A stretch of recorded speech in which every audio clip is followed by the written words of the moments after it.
მოგესალმებით ძვირფასო მეგობრებო, მაუწყებლობას განაგზობს მედია კავშირი ობიექტივი, რადიო ტალღაზე FM 105-სა და 0-ზე, გვისმინეთ ამ რადიო ტალღაზე და გვიყურეთ ინტერნეტ ტელევიზიით 3w.objektivi.net, მე წამყვანი ირაკლი შონია გახლავართ. მოგესალმებით, ფაქტიურად 3-4 თვიანი ინტერვალის შემდეგ დღეს ჩემი პირველი გადაცემა არის, ვიცი რომ ძალიან ბევრს გაგიხარდებათ ჩემი დაბრუნება ამ სტუდიაში. დაგვიკავშირდით შემდეგ ტელეფონის ნომერზე 238-91-05. დღეს ვინაიდან ჩემი პირველი გადაცემა არის, საერთოდ სხვა თემით ვაპირებდი დაწყებას და გახსნას, ასე ვთქვათ, გადაცემების სეზონის, მაგრამ ვინაიდან რამდენიმე დღის წინ მოხდა ტელეკომპანია მაესტროზე ქართულმა საზოგადოებამ იხილა კვლავ შევარდნაძის, ასე ვიტყოდი, დანაშაულებრივი სტრუქტურის ერთ-ერთი პოლიციის ყოფილი შეფი სოსუ ალავიძე. მე გადავწყვიტე, რომ სწორედ მასზე გამეკეთებინა გადაცემა და იმ პოლიციის თანამშრომლებზე, რომლებიც არიან, მათზე უნდა საერთოდ ჩემი აზრით უნდა განხორციელდეს სისხლის სამართლებრივი დევნა.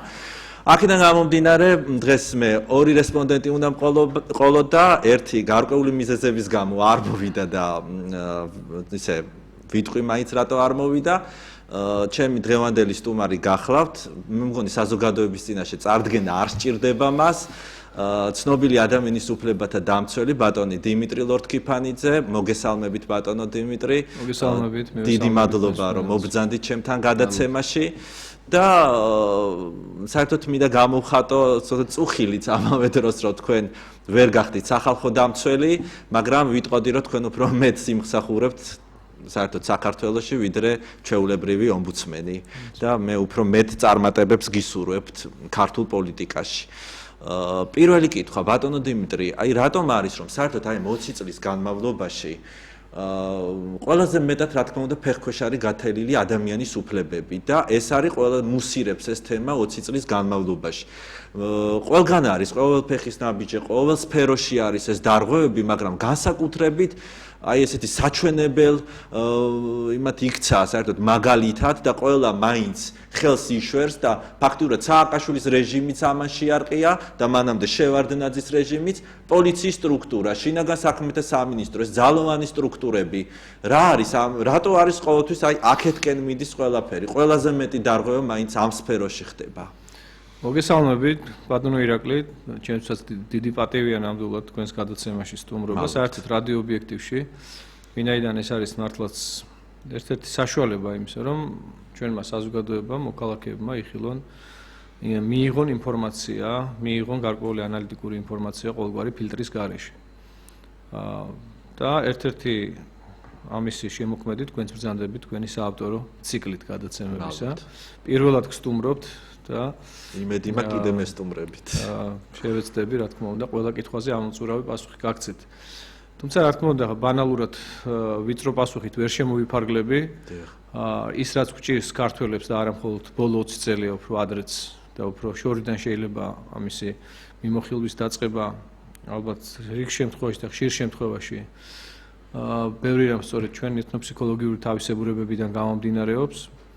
ზოგადად კი მინდა გითხრათ, რომ ქვეყანა ესე ბოროტებასა ზედად დგას და საქმენი მისნი ბოროტ არიან, ეს არის უნივერსალური ფორმულა, რომელიც ჩვენ მიგვანიშნებს იმაზე, რომ არასოდეს ამ ქვეყანაზე, რა თქმა უნდა, ისეთი ნანატრი ბალანსი არ დადგება სამართალსა და უსამართლობას შორის, რომ ჩვენ ვიყოთ კმაყოფილნი. ეს არის მუდმივი ბრძოლის პროცესი, მაგრამ სამწუხაროდ ამ ბრძოლის პროცესში, როდესაც დგება ხოლმე საეტაპო არჩევნების პერიოდი, მაინც რაღაც ზომბირდებით ხოლმე და ვერ ვაკეთებთ იმ არჩევანს იმ სიზუსტით, რა სიზუსტითაც გათვლილი გვაქვს ჩვენი მომავალი ეთილდღეობის თუ ბედნიერების, ასე ვთქვათ, სურათი.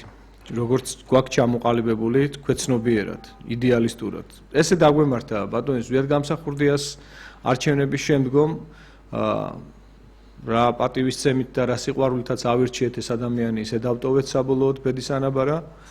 თუმცა ამაში მე ვფიქრობ, რომ ქართველი ერი დამნაშავე არ ყოფილა ნამდვილად. არა, მე არ გეუბნებით, რომ ხა ერს ნამდვილად რა უფლება მაქვს მე ცოდვილმა რაღაც ერის დანაშაულზე ვისაუბრო. მე ამ შემთხვევაში საუბარი მაქვს იმაზე, რა ვერ მოვახერხეთ, რა შევძელით და რა ვერ მოვახერხეთ, ხო?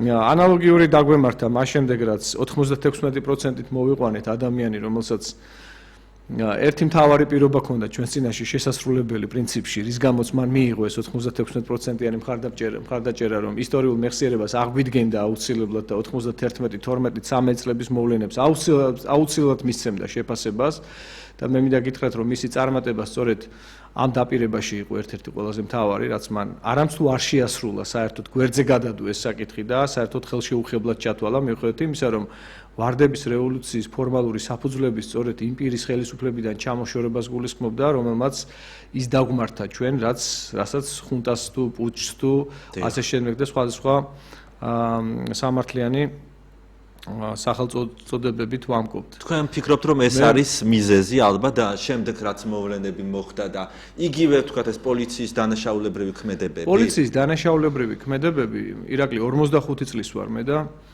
მინდა გითხრათ, რომ ჩემი ბავშვობის დროიდან დაწყებული, რაც მე შეგნებული ჩემი ცხოვრება მახსოვს და თავი მახსოვს ჩემი, არასოდეს პოლიცია არ ასრულებდა, უბრალოდ ვერ ამართლებდა საზოგადოების იმედებს.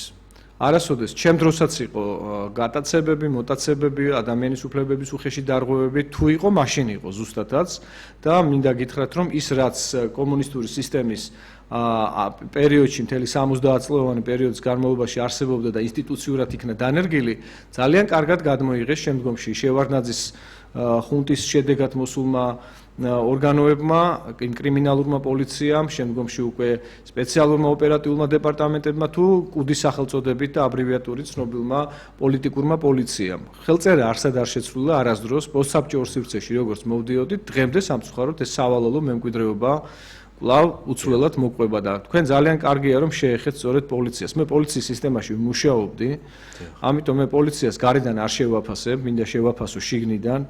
ეს იყო ერთ-ერთი ყველაზე რთული პერიოდი, მე გეტყვით, ეს არის 96, 17, 18 წლები, როდესაც მე მომიწია მუშაობა აფხაზეთის შინაგან საქმეთა სამინისტროში, აჟარა ჩხალთის მიმართულებით, გულრიფში შინაგან საქმეთა რაიონულ განყოფილებაში ვიყავი მკვლელობების მიმართულებით.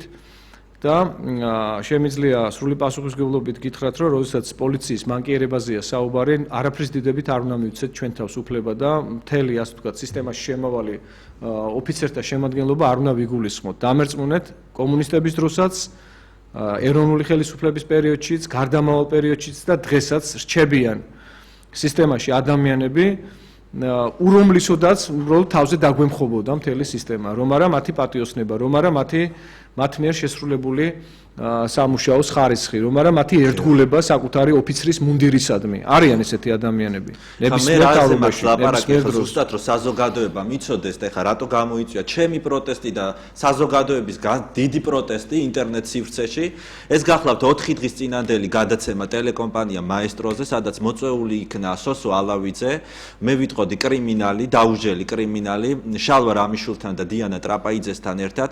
მე აქვე მინდა გავაკრიტიკო ესევე ჩემი კოლეგები ჟურნალისტები, რომლებმაც ერთი ნორმალური კითხვა არ დაუსვეს, ეს იყო საუბარი მხოლოდ გაიშნიკების, ასე ვთქვათ, ქთამებზე და არა უფრო მნიშვნელოვან დანაშაულებზე, რომელიც სოსო ალავიძეს პირადად აქვს ჩადენილი. ის არის ერთ-ერთი ორგანიზატორი იმ მშვიდობიანი მიტინგების დარბევების და ყველას საერთოდ 97 წელს მოვიდა ის პოლიციაში და ფაქტიურად 2003 წლის ჩათვლით ის იყო ორგანიზატორი ყველა მშვიდობიანი მიტინგის დარბევების და სადაც სხვათა შორის მსხვერპლიც იყო 98 წლის 17 დეკემბერს მერაბ კოსტავას ეზოში მოკლეს ზუსტად მისმა შაუმა პოლკოვნიკმა, ესე ვიტყოდი, თემურ მღებრიშვილმა და აი ამ დანაშაულებრივმა ომონმა ნუგზარ ლეჟავამ მშვიდობიანი მომიტინგე, საქმე აღიძრა, მაგრამ რა თქმა უნდა იმ საქმეს წინსვლა არ ქონია. ასევე 2000 წელს ბოლო მსხვერპლი იყო ასაკოვანი ქალბატონი მაყვალა აბაშვილი თავისუფლების მოედანზე დარბეული მიტინგის შედეგად. შეიძლება არ ციცოდეთ ეს ყველაფერი, იმიტომ რომ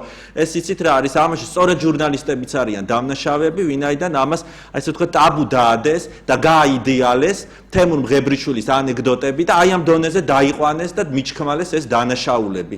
ფაქტიურად ეხლა ყველა მიცის 92 წლის დახვრეტები, ცნობილი დახვრეტებზე ვამბობ, მაგრამ მის შემდგომი პერიოდი უფრო ტაბუ დადებული თემა არის.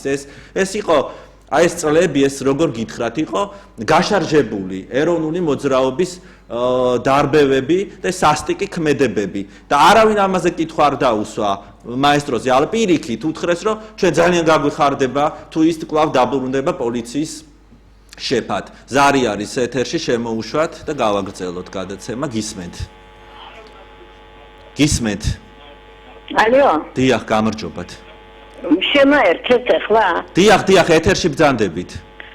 ხო. გისმენთ? ეთერში ხართ, გალბატონო. შემიძლია დაგელაპარაკო? დიახ, გისმენთ. გენაცვალე, ალო? დიახ. ისა, მე მინდა დიმიტრი ლოსკიტანიძეზე ვილაპარაკო. დიახ, კითხვა დასვით. არაჩვეულებრივი პიროვნება, განათლებული, ყოველმხრივ კარგი.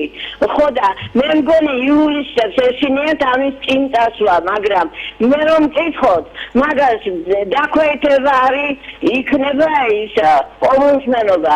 მაგან უნდა იყოს პროკურორის პირველი მოადგილე. ყველაზე კაი დიდი თანამდებობა ეკუთვნის დიმიტრის.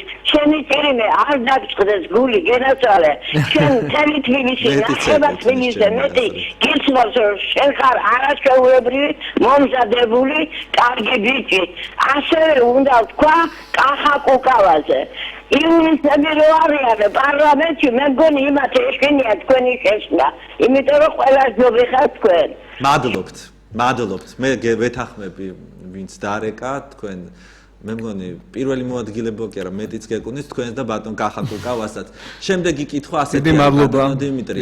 აი ხა ჩემი რესპონდენტი, რომელსაც ძალიან დიდ პატივს ვცემ, რა თქმა უნდა და ჩემი კოლეგა არ მოვიდა, იმიტომ რომ მითხრა რომ კი ალავიძეზე შემიძლია საუბარიო, მაგრამ ღებრიშვილზე არ შემიძლია, რადგანო რაღაც ახლობლობა მაკავშირებსო.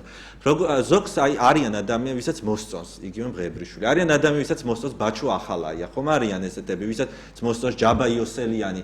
ანუ ჩვენ საერთოდ ასე უნდა გავზომოთ ეს არასამართლებრივი თვალსაზრისით, არამედ ახლობლობით, მეგობრობით. საქართველოში ყველა ვიღაცის მეგობარი არის და სამწუხაროდ ამით ზომავენ ადამიანების ქცევებს, მათ დანაშაულს.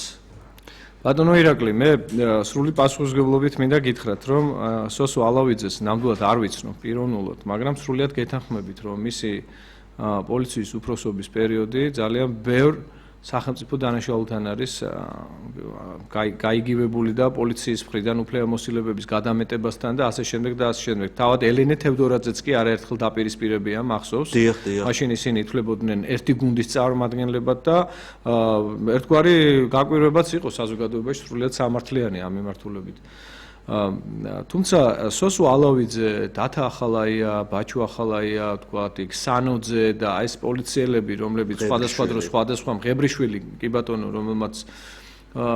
რომლის სისასტიკე ბოლოს ანეკდოტური რეალობა გახდა ისეთი, რომ ამით უნდა გადაფარულიყო, თქვენ აბსოლუტურად მართალი ბრძანეთ, ეს სპეცსამსახურებმა კარგად მიაგნეს თემურ ღებრიშვილის კოლორიტულ სადიზმს მოარგეს, ეს ძალიან ესეთი რთული პერიოდი მართლა, რომელიც ეროვნული ხელისუფლების მომხრეების მიმართ სადამსჯელო ოპერაციებში ვლინდებოდა ხოლმე შემზარავი ცინიზმითა და სარკაზმით გამსჭვალული, მაგრამ საბოლოო ჯამში მინდა გითხრათ, რომ თუ რეალური რეფორმა არსებული პოლიტიკური სისტემისა, რომელიც არ შეცვლილა შევარდნაძის ეპოქაში რაც იყო, ის ხორციელდებოდა 1 ოქტომბრამდე. მერთმა ინებოს, რომ ბატონი ბიძინა ივანიშვილი ქართული ოცნება, რომლებიც მართლა უდიდესი მანდატით სარგებლობენ დღეს საზოგადოების ნდობისა და ჩვენც, თქვენც, მეც და ჩვენ რისთვისაც ვართ გარშემო, კი, ჩვენ გარკვეული შეხედულებები გაგვეჩნია განსხვავებული პოლიტიკური, მაგრამ ეს არამც და არამც არ ნიშნავს იმას, რომ ჩვენ არა ვართ მზად გვერდში დაუდგეთ ახალ ხელისუფლებას და რაც შეგვიძლია ჩვენი რესურსი არ მოვახმაროთ მათ. თუმცა ძალიან მტკივნეული პროცესია რეალური ცვლილება პოლიტიკური სისტემის და აი რეალური ცვლილება ბატონ ირაკლი გულისხმობს სწორედ ამ ადამიანების აღარ დაბრუნებას უკან სისტემაში, ახალ სისტემაში. ბატონო დიმიტრი, თუ მათ მაინც უნდა არ მიყვარს ეს სიტყვა დაჟჯა, მაგრამ ხომ უნდა წარდგნენ. მოდით ჯერ სასჯელი სიტყვა დავივიწყოთ, ცოტა ხანი დავივიწყოთ სასჯელი სიტყვა, უბრალოდ არ დაბრუნებას, იმიტომ რომ პოლიციის უფროსები, მინისტრები, შინაგან საქმეთა სამინისტროს მათი მოადგილეები, რა თქმა უნდა, რეალურ პოლიტიკურ პროცესებში იღებენ მონაწილეობას და მით უმეტეს შინაგან საქმეთა მინისტრი გახლავთ პოლიტიკური თანამდებობის პირი. არ შეიძლება ისეთი ოდიოზური ფიგურების უკან დაბრუნება, რომელთა სახელთანაც დაკავშირებული არის არჩევნების ტოტალური გაყალბება, რა ვიცი, მაფიოზური კლანური სისტემური მართვის პროცესის დასაწყისი, იგივე თარგამაძეს გულისხმობ, ხო? თარგამაძე და მიხეილ სააკაშვილი იყვნენ გადაბმული ძმები. ხო, მე არ ვიცი თარგამაძე რეალურად ეხლა სად არის და დადგება თუ არა დღის წესრიგში ამ რკინის კაცის უკან ჩამოყვანა, ვთქვათ. ხო, მე გულისხმობ წმინდა საკონსულტაციო თუ რომელიმე მაღალ თანამდებობაზე დასანიშნად. ესეც აღარ არის უკვე გამორიცხული, იმიტომ რომ მე ვხედავ, რომ ძალიან ესეთი ფართო დიაპაზონის ზრახვებზეა საუბარი, როდესაც საუბარია იმაზე, რომ აი სპეციალისტების უქონლობის პირობებში ჩვენ გვიწევს რაღაც ცოტა არასასურველი ნაბიჯების გადადგმა, მაგრამ თუ ჩვენ ამ ადამიანებს უკან ვაბრუნებთ ისევ სისტემაში, რაც არ ამგონია, რომ მიზანშეწონილი იყოს განსახილველად. მაშინ მათი დაბრუნებით თვითონ ახალმა პოლიტიკურმა მართველმა ძალამ უნდა აიღოს ძალიან სერიოზული პასუხისმგებლობა საზოგადოების წინაშე. მოდით ზარი შემოუშვათ ბატონო დიმიტრი, გისმენთ პირდაპირ ეთერში ბრძანდებით. მაშინ მათი დაბრუნებით თვითონ ახალმა პოლიტიკურმა გისმენთ. გამარჯობათ გენაცოლი, გამარჯობათ. გამარჯობათ. მოგესალმებით. დიახ, გისმენთ. გამარჯობათ გენაცოლი. გამარჯობათ. ეთითა ძალიან ბევრი ვიბრძოლე. მაგრამ ომბუდსმენად არ გავიგდა, შეიძლება ნიეთხუდა ბეზდაბრა. რა თქმა უნდა, ეს თანამდებობა უნდა ჩვენ საყვარელ ბიჭს ისევ ხალხისთვის, ამ ადგილზე რომ დანიშნულიყო, ისევ ხალხისთვის, თორე დარწმუნებული ვარ, თვითონ ნერვიულობის და მის მეტი არაფერი სტრესების მეტი არაფერი არ ექნებოდა. მაგრამ ავიწყდება ვენაცალე მაგაც რომ პროკურატურასაც ჭირდება ასეთი შინაგან საქმეთა სამინისტროს პირველ რიგში. მოდი თქვათ პირველ რიგში საქართველოს. ბატონო? საქართველოს პირველ რიგში. არა, ახლა აბა ნაგულისხმებია, იმიტომ რომ სამინისტრო ჩვენია, მოლდავეთის ხო არ არის. ხო და არა დიახ, კარგით, მაშინ დიდი მადლობა, მე უკვე გასაგები არის ჩემი აზრით თქვენ გეხებოდა და ომბუდსმენობის ისე. ხო, მე ომბუდსმენებასთან დაკავშირებით ნებას მომცემთ ალბათ, მინდა გავაკეთო განცხადება.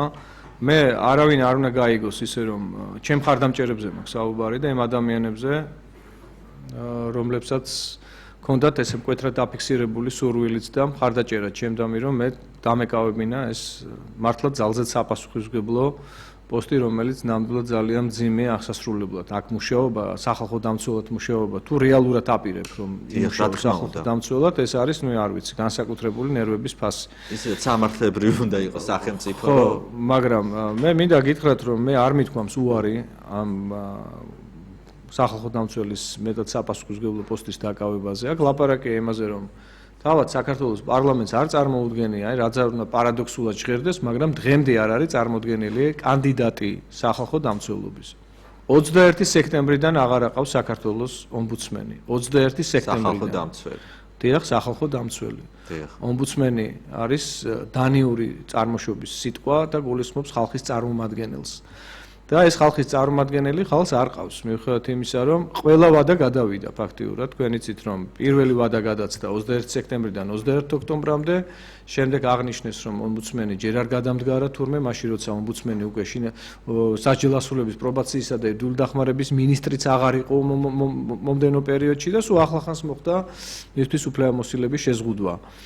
მე იმედს გამოვთქვამ, რომ საქართველოს პარლამენტი გადადგავს ნამდვილად იმ ღირსეულ ნაბიჯს, რომ რაღაც მინიმალურ კონკურენტუნარიან გარემოში მაინც მოახდენს სახალხო დამცველის შერჩევას და არ მოხდება ისე, რასაც ადგილი ჰქონდა, რომ ერთი თვე ჩვენ მაპატიეთ ამ გამოთქმაზე და გვალაყბეს ამ სიტყვის პირდაპირ მნიშვნელობით, როგორც აღმოჩნდა, თურმე ჩვენ საუბარს, ჩვენს პროგრამულ დებულებებზე საუბარს, ჩვენს გაცხარებულ კამათს, როგორც ბატონმა ხუხაშვილმა მერე ბრძანა თურმე, რომ ჩვენ თურმე ელემენტარული ტესტიც კი ვერ ჩაგვიბარებია. დემოკრატიაზე, რომ ჩვენ ერთმანეთი დავმარხეთ და ასე შემდეგ და ასე შემდეგ. მოყვა საბოლოოდ ის, რომ სულ სხვა კანდიდატი დასახელდა, შემდგომ იმ კანდიდატზეც თავი შეიკავა პარლამენტმა და ეხლა ახალ დასახელებულ კანდიდატზეც რაღაცა ისეთნაირი პროცესები ზარი შემოვიყვანოთ და მე ფილმი უნდა გავუშვათ გადაცემაში. გისმენთ, მოგესალმებით. ორი კითხვა მაქვს, თუ შეიძლება. დიახ, ბატონო დიმიტრი, მოგესალმებით. თემა საქართველოს როგორ პატრიოტული ადამიანი გძანებით თქვენ. შინაგანად და ყველანაირად. მე პირველი კითხვა ის არის, რატომ სახელმწიფო პოსტერზე როცა ესეთი გაჭირვება იმ კრებულში რომ პატრიოტული ადამიანები ჭირდება MVD-ს შინაგან საქმეთა სამინისტროს და სახელმწიფო პოსტერზე თქვენ რატომ არ დაგნიშნეს? მე არ გულისხმობ მარტო უფლებადამცველი პოსტი. მე გულისხმობ მაღალ პოსტერზე. ეს ერთი. მეორეც ერთი. ეს მიგვიძანა რატო თქვენ არ დაგნიშნეთ? თქვენ ღირსეული ხართ და მართლაც რომ იმსახურებთ ამას. მეორე კითხვა ის არის რომ რომელ ქვეყანაში აი მთელ დედამიწის ზურგზე, მთელ მსოფლიოში თავრობაში პირველ პირად და მეორე პირად იყო შევარდნაძე ჩამოყალიბებული კომუნისტი, ბოლშევიკი, ჩამოყალიბებული. მე გულისხმობ 93 წლებში და აი ესე იგი ვარდების რევოლუციამდე იმის შემდგომ. რომელ ქვეყანაში ერთად იჯდნენ ეს ჩამოყალიბებული ბოლშევიკი, შევარდნაძე, კომუნისტი, პოლიტბიუროს წევრი თანაც კრემლში რო იჯდა და გვერდზე ეჯდა ისიც მეორე კაცად იწვლებოდა ჯაბა იოცელელი, რომელსაც წასული ჰქონდა კრიმინალური და ითვლებოდა კანონიერ ქურდად. გასაგებია. ქვეყანაში დედამიწის ზურგზე საქართველოს გარდა სადმე არის ესეთ ქვეყანაში. მადლობთ. გასაგები არის კითხვა, მოკლედ უპასუხეთ ბატონო დიმიტრი და მე შინაგან საქმეთა სამინისტროში და ზოგადად ჩემი დასახელება რატო არ მოხდა რომელიმე პოსტზე ეს ვერ მოხდებოდა ალბათ გამომდინარე იქიდან რომ ჩემს გარდა უამრავი ადამიანი სხვადასხვა პოლიტიკური ძალიდან დარჩა უბრალოდ ასე ვთქვათ შეუფასებელიც და არ მომხდარა მათი მოწვევა კოალიციაში. მე არ გახდით ქართული ოცნების პარტიის წევრი, დღესაც უპარტიო გახლავართ, არ ვარ რომელიმე პარტიის კუთვნილებაში და მე ვფიქრობ რომ ალბათ ჩემი ასე ვთქვათ მომავალი აუცილებლად უნდა დაუკავშირდეს პოლიტიკურ საქმიანობას ძალიან მაღლა მე ვფიქრობ რომ ახალი პოლიტიკური ძალიან სერიოზული მნიშვნელოვანი გაერთიანების აუცილებლობის წინაშე დავდგებით კიდევ ერთხელ, იმიტომ რომ ქართული ოცნება როგორც ასეთი კოალიცია ეს არის საკმაოდ ეკლექტური, თავისი წმინდა შიდა იდეოლოგიური განსაზღვრებით და არ ამგონია რომ კოალიციამ ცალ-ცალკე აღებულმა მისმა სუბიექტებმა უზრუნველყონ ის ამოცანა, რომელიც დღეს ქვეყნის წინაშეა, მით უმეტეს ჩუმი საბოტაჟის პირობებში, რასაც ნაციონალური მოძრაობა ახორციელებს და მე ვფიქრობ, რომ ახალი პოლიტიკური ძალის შექმნა ასევე ხელშეუწყობს ქართული ოცნების წინაშე დასახული მიზნებისა და ამოცანების ამოხსნას. რაც შეეხება შევარდნაძე ჯაბაიოსელიანის არსებობას ჩვენს რეალობაში, ჩვენ ის დავიმსახურეთ, რაც მოვიმკით ჩვენი ასე ვთქვათ მოქმედებების შედეგად 91-13 წლების მოვლენების პოლიტიკური შეუფასებლობა კიდევ უარეს გვიქადის მომავალში.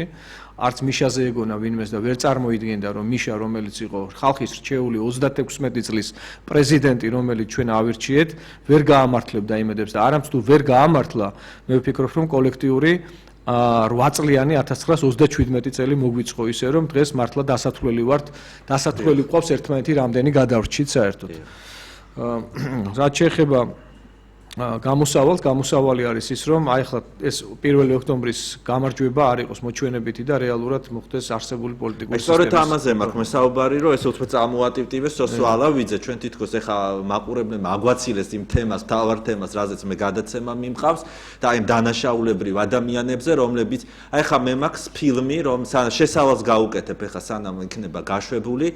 მე დარწმუნებული ვარ რომ არც თქვენ გინახიათ ეს კადრები ბატონო დიმიტრი, არც საზოგადოების ფართო მასას, იმიტომ რომ ეს ტაბუდადებული თემა არის დღემდე, თუმცა ბევრი საკუთარ თავსაც ამოიცნობს და დაინახავს ამ კადრებში. აქ არის საოცარი ცინიზმი მაშინდელი პოლიციის, კონკრეტულად სოსო ალავიძის, საშინელი ცინიზმი და სიცრუე თემურ მღებრიშვილის. და აქვე არის კადრები იწყება 2000 წლის 28 ოქტომბრის დარბევით, სადაც მათ იმსხვერპლეს კიდევ ამბობ მაყვალა აბაშვილი. ამას მოსდევს უკვე 26 მაისის კადრები 97 წლის, ამას მოსდევს შემდეგ 28 ოქტომბრის კადრები 98 წლის და ასევე ნაჩვენები იქნება მოკლული ნუგზარ ლეჟავა, ეს კადრები მე მგონი არც არავის გაქვთ ნანახი და აი ამის გამო დღეს თუ ჩვენ თვალყურს გვადევნებს შინაგან საქმეთა სამინისტრო და პროკურატურა სწორედ აი ამ კადრების გამო საკამარისია რომ აღიძრეს სისხლის სამართლის საქმე და დევნა დაიწყოს სწორედ აი ამ პირებზე ვინც ეს დანაშაული ჩაიდინა მე არ მიყვარს სიტყვა დაჟა მაგრამ ჩვენ თუ არ დავიწყეთ აი ამათი გასამართლება ჩვენ პრეტენზია აღარ უნდა გქონდეს მხოლოდ ბაჩუ ახალაიაზე და მას შევაწმინდოთ ხელები სად მიდის ის დანარჩენი ადამიანები ისევ თუ პოლიციაში ბრუნდებიან ჩვენ მივიღებთ 92 წლის საქართველოს ისევ და მე ვთხოვ ეხა ოპერატორს და სანამ გაუშვებენ კიდე მაპატიეთ აქვე კადრში ჩანან წინასწარ რო იცოდნენ ქალბატონი ეთერმგალობლიშვილი თქვენ მე მგონი გაიცანით ბატონო დიმიტრი რამდენიმე დღის წინ ქალბატონი ეთერი ქალბატონი ლეილა ცომაია ესენი იყვნენ ეროვნული მოძრაობის აქტიური წარმომადგენლები მათი დაპატიმრება ქალბატონი ეთერი საოცრად დააშავეს 26 მაისს სხვათა შორის უკვე დაპატიმრებული ომონის მანქანაში სასტიკაცემა პირადად თემურ მღებრიშვილმა რომ და ქალბატონი ეთერი შემდეგ გადაყვანილი იქნა უკვე მძიმე ტვინის შერყევით სამანტყოფოში აქვე ჩანს კადრებში როგორ დააშავებენ ფიზიკურად ქალბატონ მანანა არჩვაძე გამსახურდიას ანუ ეს იყო საჯარო დაჟა საზოგადოების რუსთაველის გამზირზე თავისუფლების მოედნზე ეს არ ხდებოდა სადმე ბუჩქებში ეს არ ხდებოდა სადმე სახლში ეს იყო ყველას დასანახად და ამაზე კიდევ ვისაუბრებთ ეს ვისი ბრალი არის რომ ეს დღემდე ესე ტაბუდადებულად დარჩა ეს თემა ოპერატორს ვთხოვთ რომ გაუშვან კადრები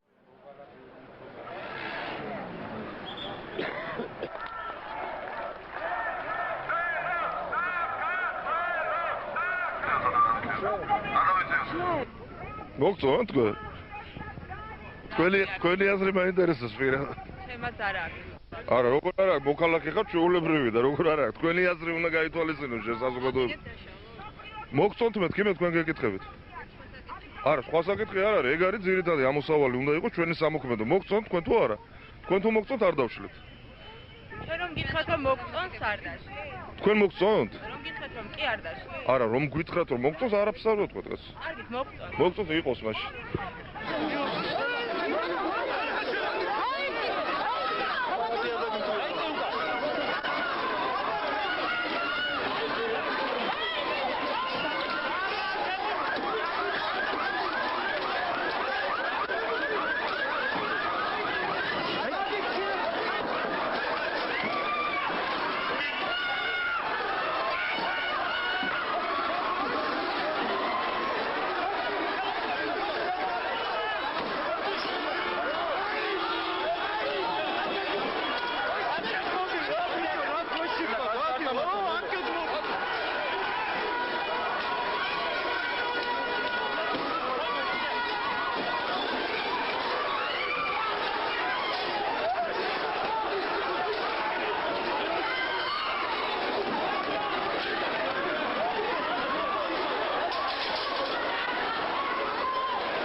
მოყვასონი მაგრამ უშო აქ ნუ გაჩე არავინ არ შემოუშვეთ ვაკეთ კი ვაკ ნუ შემო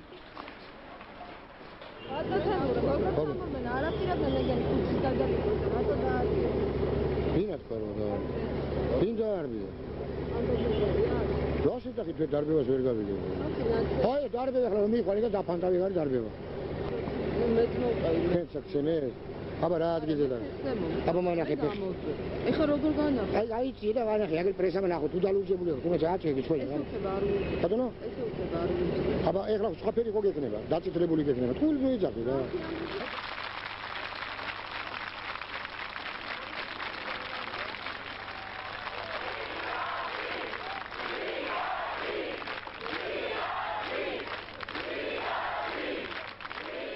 რიობასთან ნამდვილად მოითხოვს თავგანწირვას და ძალიან გულდასაწყვეტია რომ დღემდე ჩვენ ეს ისტორიული მეხსიერების აღდგენის თვალსაზრისით არავითარი რეალური დაპირება არ გაგვაჩნია ამას. და ხო ხედავთ როგორ უსწორდებოდნენ აქციის მონაწილეებს, რომლებიც აღნიშნავდნენ აი ამ დღეს და მოდი შემოვიყვანოთ Skype-ით რეკავენ და გავაგრძელოთ გისმენთ. კითხვა დასვით ამ თემასთან დაკავშირებით. გამარჯობათ ირაკლი. დიახ, მოგესალმებით. ეთერში დაბრუნებას. მადლობთ. და ყველა ქართველს ეროვნული მოძრაობიდან ვულოცავ კიდე ამ გადაცემის განახლებას. ხო ხედავთ რომ განსხვავება არ არის. მადლობთ. ის დაოხრებელი გზირი წავიდა და დატოვა ეს მკვდარი აყროლებული. კარგით, მადლობთ, დიდი მადლობა. აი სწორედ ამის თქვენაზეც ამბობდით. რატომ მოხდა აი ესე რომ აი ეს ამბები მიჩქმალა თავისთავად და ტაბუ აქვს დადებული. ანუ ჩვენ რა მოლოდინიც ჰქონდა რომ სააკაშვილი აი ამ გადახედავდა ამ საქმეებს, სამართლიანობას აღადგენდა, დაჟიდა აი ამ დამნაშავე პოლიციელებს, მაგრამ სამწუხაროდ პირიქით, მან თავისი დანაშაულები დაუმატა და უფრო მეტად დაირბა შემდგომ უკვე მიტინგები, ცეცხლსროლი იარაღიც იყო გამოყენებული და რა ვიცი, კიდე 1000-ნაირი სხვა საშუალებები მშვიდობიანი მომიტინგეების დასაშლელად. დღეს ფაქტიურად მაინც ჩვენ ვხედავთ, რომ ამ კუთხით არაფერი არ ხდება, რომ აი ამ კუთხით რომ ვინმე შეწუხდეს, აი ამ მიტინგების დარპირიქით, ეხა მე ვფიქრობ, რომ რაღაც სიგნალი იყო მაესტროზე სოსო ალავიძის გამოსვლა და შეიძლება კვლავ ვიხილოთ აი ამ სტრუქტურებში. და ბატონო დიმიტრეს წამახალისებელის ხომ არ არის ერთგვარი დაუჟელობის სინდრომის, რომ თუ მაშინდელ მოვლენებს არავინ არ დასჯის, იგივე სოსო ალავიძეს, იგივე მღებრიშვილს უფრო სასტიკად დაარბებს შემდგომი პოლიციელი, აი დღევანდელ პირობებში, რომ იცის რომ არ დაისჯება ფაქტიურად. და იგივე გიორგი ცააძე, თქვენ ალბათ გაგონილი გაქვთ ეს მკვლელი, რომელიც კორტებთან მოკლა ვაზაგაშვილი და დანარჩენებით ჩაცხრილა. ეს ადამიანი არაერთგზის შემიმჩნევია მიტინგების დარბევის დროს.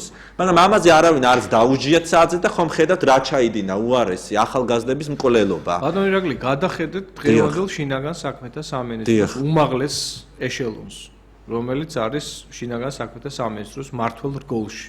რამდენი პირია იქიდან ის, რომელიც იგივე ალავიძის პერიოდში უფრო ადრეც მოღვაწეობდა. იგივე ტაბატაძე, რომელიც დღეს შინაგან საქმეთა მინისტრის მოადგილე გახდა. არ ჩამოვთვალოთ. ხოდით არ შევეხოთ საერთოდ არც უარყოფითი კუთხით, არც დადებითით. უბრალოდ ვთქვათ, რამდენი პირია შინაგან საქმეთა სამინისტროს უმაღლეს ეშელონში. ძალიან ბევრს აღმოაჩენთ თქვენ. ძალიან ბევრს. აქედანაც დასკვნა შეგვიძლია გამოვიდანოთ. რას ემსახურება ესეთი საკადრო პოლიტიკა? არის თუ არა ეს მიმართული იქითკენ რომ ახლა თუ ვინმე იტყვის რომ არ აგვაქვს ჩვენ კადრები და ჩვენ არ აგვაქვს იმისი ფუფუნება რომ მე ამაში ნამდვილად ვერ დავეთანხმები. თუ ძალიან მოვინდომებთ აუცილებლად გვეყოლებოდა ჩვენ ისეთი კადრები რომელსაც არავითარი ბმა წარსულთან, ახლო წარსულთან არ უნდა ქონოდა წესი და კანონით. მეორეს მხრივ უკიდურესობაა სააკაშვილის პოლიტიკა, რომელმაც 99 წლიდან წამოიწყო ეგრეთ წოდებული რეფორმატორული პოლიტიკა, იგივე მართლმსაჯულების, შეიქმნა საქართველოს პარლამენტში მაშინ რეფორმატორთა ჯგუფი, ძირითადად იმ ადამიანებისგან, რომლებიც 92, 13, 14 წლებში გარიდებულნი იყვნენ საერთოდ საქართველოს.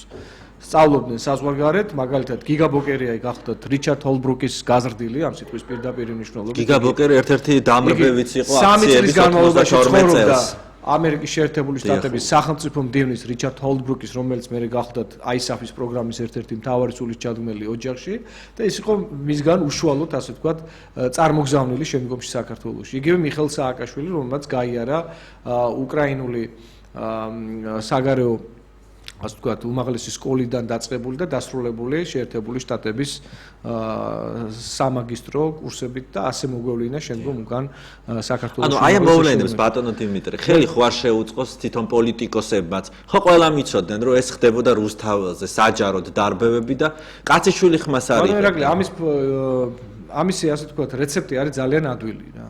დიახ.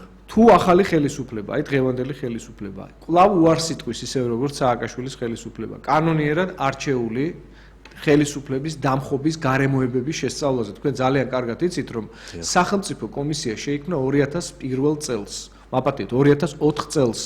21 თებერვალს შეიქმნა ზუსტად ეს კომისია. დიახ, მე კარგად ვიცი. ერქვა სახელმწიფო, დიახ, სახელმწიფო კომისია, რომელსაც 91-13 წლების მოვლენების შემსწავლელი სახელმწიფო კომისიის სახელწოდება გააჩნია. და რომელსაც უნდა შეესწავლა ეს ყოველივე, ხო? აქ იყვნენ ვანო მერაბიშვილი, ირაკლი ოქროაშვილი, ქალბატონი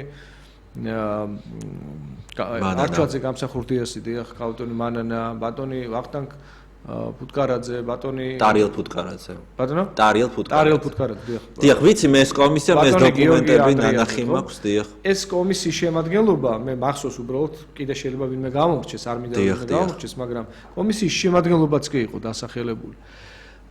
იმუშავა საერთოდ ერთი დღე ამ კომისიამ. ეს ფორმალობა იყო, იმიტომ რომ ამის რაღაც რგოლებიც არსებობდა, სადაც მეც ვიყავი შესული, რამდენიმე მაცხდომას დავესწარი, ბატონი გაბრიჩიძეც ესწრებოდა ამ თათბირს თუ რა ვიცი რა გავაკეთე, ქაღალდზე დარჩა ეს ყველა. დრითი შეიცვალა, გახსოვთ ამ კომისიის მუშაობა.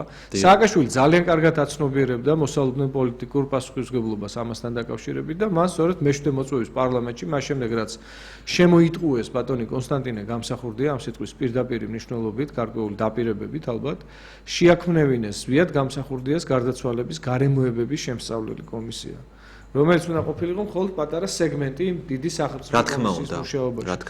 და ამ კომისიის მიერ დადებული შედეგების თანახმად აი საკითხი იქნა ჩათვლილი როგორც მე შედეგიც ვერ დავინახე ჯერჯერობით და საზოგადოება ელოდება მართლა რა დაემართა საქართველოს პრეზიდენტს.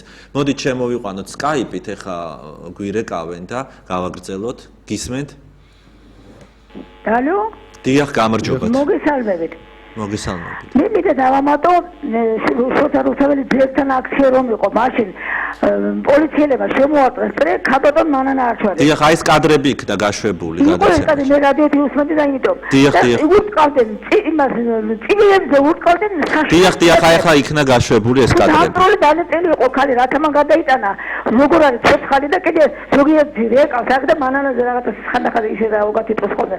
ყველა აქციაზე მონაწილეები ის მაყალა ბაშული ჩემი მეგობარი იყო რომ თავში ჩააწეს ხალხი და გონზე აღარ მოსულა ისე გარდაიცვალა 10 დღის. დიახ, დიახ. და ესე ნუ რა გადაგიტანეთ მოკლედ მაგონდე. მადლობთ. მადლობთ. დიახ, ზუსტად სამწუხაროა რომ რადიოს მსმენელმა ვერ უყურა ამ კადრებს, მაგრამ ეს იმედი მაქვს რომ ამას ინტერნეტში აუცილებლად გავავრცელებ მე ამ კადრებს. სწორედ 90-იან წლების პოლიციის ხელწერა გაგახსენდებათ ალბათ ბატონო ირაკლი. ეს იყო ქუჩაში ადამიანის შეჩერება. ესე იმის მოტივით რომ ხელები აიწიე, გვანახე ეგრეთ წოდებული ბრაკოლები, ნარკოტიკებთან დაკავშირებული ტესტები, რომელსაც უტარებდნენ ქუჩაში შემოხვედრ ნებისმიერ ადამიანს. ნებისმიერი ადამიანისთვის შეეძლოთ აღიკვეთათ თავისუფლება, ნებისმიერ ადამიანთან შეეძლოთ მისულიყვნენ სახლში და სახლიდან წამოეყვანათ. ეს ალბათ უფრო პუჩის შემდგომ პერიოდი იყო, შაუბნელი. პუჩის შემდგომ პერიოდი, 90-იან წლების შემდგომ პერიოდს გულისხმობდა. ის ხელწერა არაფრით არ შეცვლილა. სულ 1 წლის წინ მოხდა აგერ ვერაზე, როდესაც მებლუტიძეებს აღუკვეთეს თავისუფლება, დღისით, მზისით, ჩასვეს, ცემეს და ისეთ, ან წაიყვანეს. დაამწყდიეს წინასწარი მოთასვების საკანში და შემდგომში 400 ლარიანი ჯარიმები დააკისრა მათ სასამართლომ. წარმოიდგინეთ, სადამდე მივიდა საქმე. სრულიად უკანონოდ დაკავებულ ადამიანებს იმისთვის, რომ სახელმწიფო ბიუჯეტში ამა თუ იმ განყოფილებას შეეტანა თავისი გეგმიური თანხები და შეეფსო ბიუჯეტი, აი ესე უკდანაშაულო ადამიანებს აკავებდნენ და როდემდე უნდა გაგრძელდეს, ხო, ბუნებრივია, ჩვენ ვკითხულობთ. აი ზუსტად ეს კითხვა მაქვს. როდემდე უნდა გაგრძელდეს? ვართ დაზღვეულები, რომ ღარიბაშვილის თქვა ჩინაგან საქმეთა სამინისტროში იგივე არ მოხდება? რა თქმა უნდა, ვერ ვიქნებით დაზღვეულები, სანამ კიდევ ერთხელ ვიმეორებ. არ აღდგება ისტორიული მეხსიერება და რეალური რეფორმა არ დაიწყება რითი? ყველა იმ პირის დასჯით, თუნდაც ფორმალურად უნდა გასამართლდეს შევარდნაძის რეჟიმი, იმისთვის რომ სამართლიანობამ იზეიმოს. დიახ, დიახ. იგივე აფხაზების თვალში იზეიმოს იმ სამართლიანობამ, რომ ჩვენ რეალურად გქონდეს ხელის გაწვდენის უფლება და უნარიც ჩვენი ძმები აფხაზების მიმართ. იგივე ზვიადგამსახურდიას ხელისუფლების მიმართ უზენაეს საბჭოარი დევნილი ფაქტიურად დღეს და მისი უდიდესი ნაწილი მიმოფანტულია სადარვნახე შეერთებულ შტატებში, გერმანიაში, ნორვეგიაში თუ ჰოლანდიაში ეს ადამიანები. ვინმე მიზრუნა მათ რეალურ რეაბილიტაციაზე საერთოდ? არავის არ უზრუნვია, ხო? დღესაც ჩვენ ვსხედვართ სტუდიაში და ამ განსაცდელს ერთმანეთს უყვებით. ეს უნდა დასრულდეს. ხელისუფლებას უნდა მოვთხოვოთ. აი რა პირობებით შეიძლება მოვთხოვოთ? თავი აქციების გარეშე უნდა მოვთხოვოთ. უნდა დავიწყოთ რაღაც კონკრეტული ბატონო დიმიტრი, ქალბატონი მანანა რეკავს როგორც. კი ბატონო. ქალბატონო მანანა მოგესალმებით. საღამო მშვიდობისა.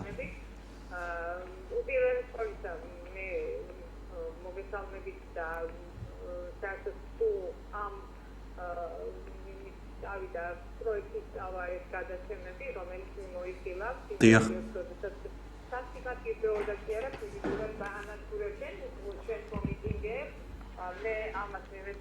და მივიღებ კიდევ მონაწილეობას იმ დოკუმენტური მასალის წარმოდგენაში, რომელიც შეიძლება ძალიან ბევრს არ ჰქონდეს, მასალია გატანილი, მაგას შენახულია, მაგრამ ეს არის ისე დასული, რომელიც გასხილებით უკეთესია, ვიდრე კაცია წარმოდგენილი მასალა. დიახ. ეს პირველი საკითხი, მაგრამ დიდი მადლობა, დიდი სიამოვნებით, დიდი სიამოვნებით.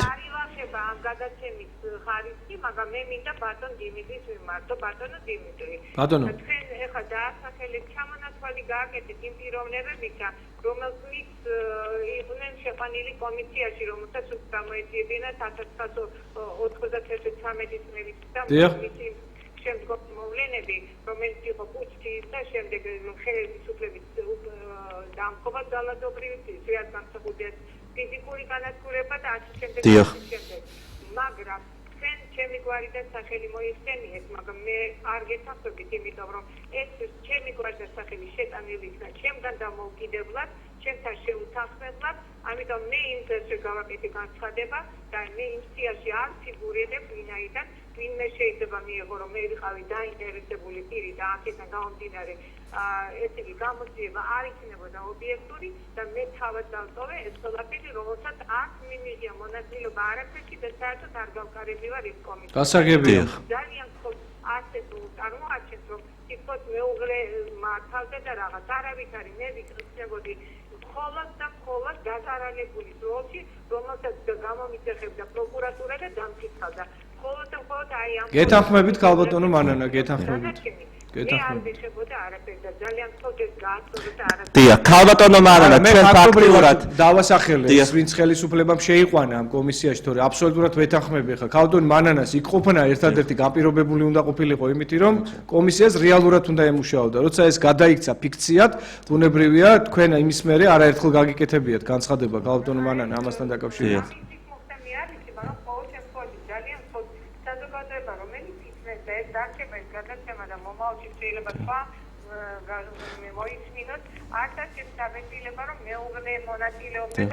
გასაგებია, ქალბატონო მანანა, ძალიან დიდი მადლობა. დიახ, მე ვიცი ეს ძალიან კარგად. მადლობთ.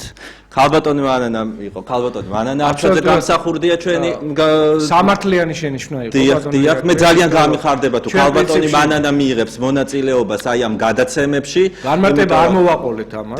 ბუნებრივია, კიდევ ერთხელ მინდა ხაზი გაუსვა იმას, რომ ძალიან დიდი მნიშვნელობა ენიჭებოდა, რა თქმა უნდა, პრეზიდენტ სააკაშვილის დანაპირების აღსრულებას.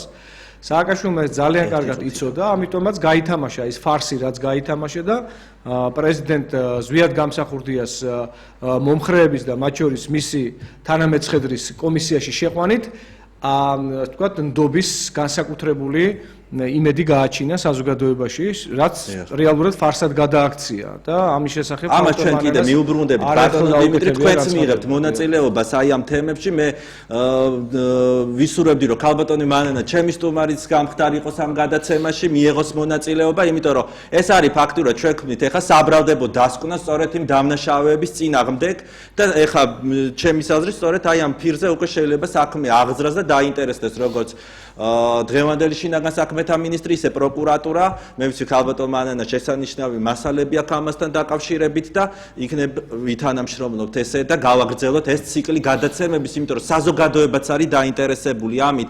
ჩვენ ფაქტურად 2 წუთი გვაქვს დრო ბატონო დიმიტრი და მე კიდე მინდა რომ მოგიწიოთ, იმიტომ რომ დროში ვერ ვეტევით, უბრალოდ მინდა გკითხოთ, რას აპირებთ თქვენ პირადად დღეს აი დღევანდელ პოლიტიკაში ამით დავასრულოთ გადაცემა, 2 წუთი გვაქვს დრო. ხო, მე მოგეხსენებათ რომ პოლიტიკაში მოვედი ადვოკატურიდან, მე არ მგონია რომ ნებისმიერ საჯარო პოლიტიკურ საქმიანობას ჩამოუვარდებოდეს სფერო უფლებადაცვითი, რომელიც გულისხმობს აი ამ აბობოქრებულ ეპოქაში ადამიანის უფლებების დაცვას, იგივე სისხლის სამართალ წარმოების თვალსაზრისით, მე გარკვეულწილად დღესაც წარმოვადგენ საზოგადოებრივი მონიტორინგის საბჭოს და ყოველდღიურ რეჟიმში მოძრაობ პენტენციურ სისტემაში, ძირითადად ჩაკეტილი სისტემის მოსანახულებლად, რათა იქ მოქცეული და იქ მოთავსებული ათასობით ადამიანისთვის რაღაცა მცირედი მაინც შევძლო, მცირედით მაინც ვანუგეშო ეს ადამიანები, მიუტანო მათ ინფორმაცია მაინც და მათთან ერთად გავატარო რაღაცა დროის მცირედი მონაკვეთი და მე ვთვლი რომ ეს არის ზღვაში წვეთი, მაგრამ მე ეს არის აუცილებელი პირობა. აპირებთ ისევ გაგრძელებას. 1 წუთი გვაქვს. მე ვაპირებ პოლიტიკაში დაბრუნებას, მაგრამ რა ფორმით, რა გზით, ამასთან დაკავშირებით ჯერ განცხადებების გაკეთებისგან თავ შევიკავებ, მე პრინციპში არც წავსულ ვარ პოლიტიკიდან, მაგრამ მეორეს მხრივ სახალხო დამცველთან დაკავშირებულმა პერიპეტიებმა გარკვეული კითხვის ნიშნები ამ მიმართულებით გააჩინა, თუმცა მე როგორც ვხედავ, სახალხო დამცველთან დაკავშირებით პარლამენტი ალბათ მალე იმსჯელებს და ნახოთ, მე არ მინდა მოვლენებს გავუსწრო და ამის შემდგომ უკვე კონკრეტული ნაბიჯები იქნება. ძალიან დიდი მადლობა მინდა მოგიხადოთ, მე საზოგადოებას შევახსენებ, რომ ბატონი დიმიტრი ლორთქიფანიძე იყო ჩემი სტუმარი, 1 საათის განმავლობაში გადაცემა მიმყავდა ირაკლი შონიას, მე შემდეგ კვირამდე გემშვიდობებით, საუკეთესო სურვილებით.